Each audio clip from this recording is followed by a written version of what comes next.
Malam ini kami akan membahas kondisi terkini dari penanganan bencana di Aceh. Sudah bersama dengan Kepala Kantor SAR Aceh, Ibnu Haris Hussein. Selamat malam, Pak Ibnu. Pak Ibnu, selamat malam. Assalamualaikum.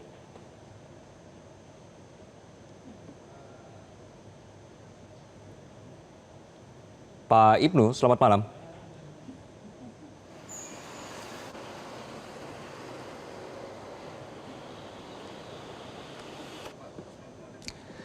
Baik, pemirsa, kami akan mencoba kembali menghubungi Kepala Kantor SAR Aceh, Ibnu Haris Hussein, berkenaan dengan bagaimana penanganan bencana di Aceh, khususnya setelah ada keputusan untuk memperpanjang masa tanggap darurat bencana di sana.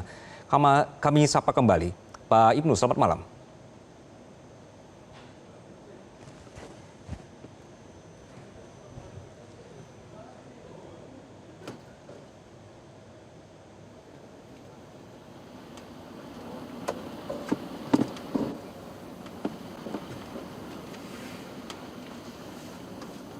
Maaf ya. Pak Ibnu, selamat malam, Pak. Selamat malam. Iya, Pak Ibnu, terima kasih Pak sudah bergabung bersama kami.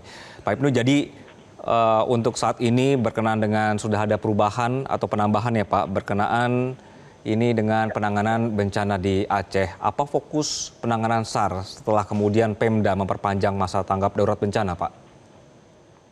Ya, Pemda untuk memperpanjang masa tanggap darurat Ya. kedua ini, kita tetap berfokus pada pencarian dan pertolongan serta evakuasi terhadap korban ya. Jadi tetap kita tadi berusaha untuk mencari korban-korban yang masih dalam pencarian. Begitu, Mas Anggi. Baik, untuk laporan sampai saat ini Pak, berapa Pak laporan jumlah jiwa yang hilang? Ya, sampai dengan hari ini untuk korban jiwa yang masih dalam pencarian itu 31 orang, kemudian yang meninggal dunia itu 407, sementara yang selamat itu 4.324 orang yang berhasil kita evakuasi. Jadi untuk yang meninggal dunia, untuk yang dalam pencarian itu 31 orang masih dalam pencarian. Begitu, Mas Agi. Oke, Pak Ibnu, ini wilayah mana Pak yang 31 orang? Seluruh Aceh? Ya, ini untuk keseluruhan Aceh ya, untuk seluruh Aceh dengan mungkin yang di agak lebih utama itu di Aceh Utara yang mungkin agak banyak dan juga di daerah Benar Meriah. Begitu misalnya. Baik, jadi untuk saat ini dengan perpanjangan masa tanggap darurat, fokus untuk pencarian masih dilakukan begitu ya Pak Ibnu ya? Ya, betul sekali. Baik, Pak Ibnu, secara teknis apakah spesifikasi dan jumlah alat berat yang dimiliki SAR Aceh saat ini sudah mumpuni? Iya, jadi untuk alat berat kita saat ini memang perlu dibantu dari PUPR. Cuma memang kan saat ini memang masih fokus pada akses ya, akses untuk mengakses daerah-daerah yang masih belum bisa terjangkau lewat jalur darat. Ya. Maka kita minta bantuan dari PUPR, kemudian dari pemerintah daerah untuk kita bisa mengakses tempat-tempat yang masih belum bisa terjangkau dengan kendaraan darat. Begitu, Mas Anggi.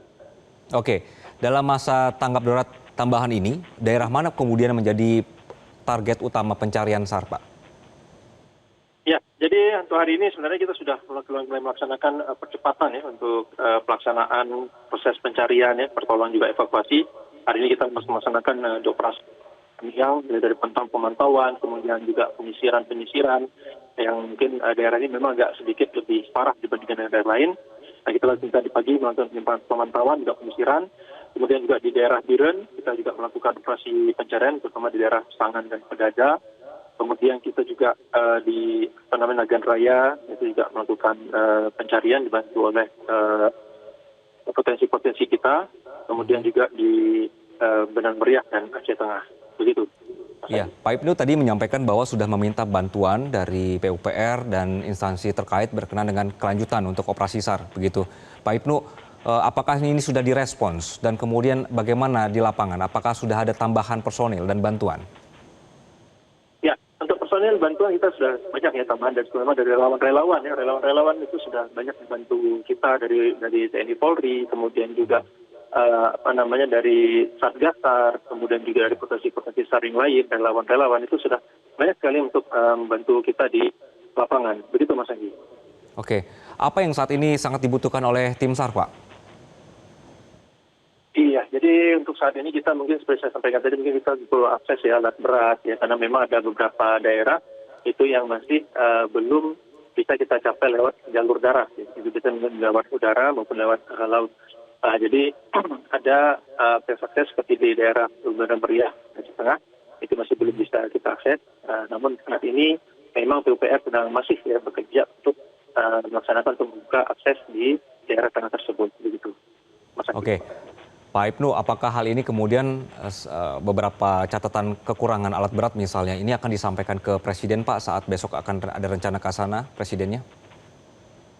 Iya, jadi untuk terkait dengan pencarian pertolongan, kemudian juga mungkin beras, kita punya posko ya, kita punya posko mungkin nanti akan disampaikan oleh baik itu mungkin dari gubernur atau yang lainnya, begitu.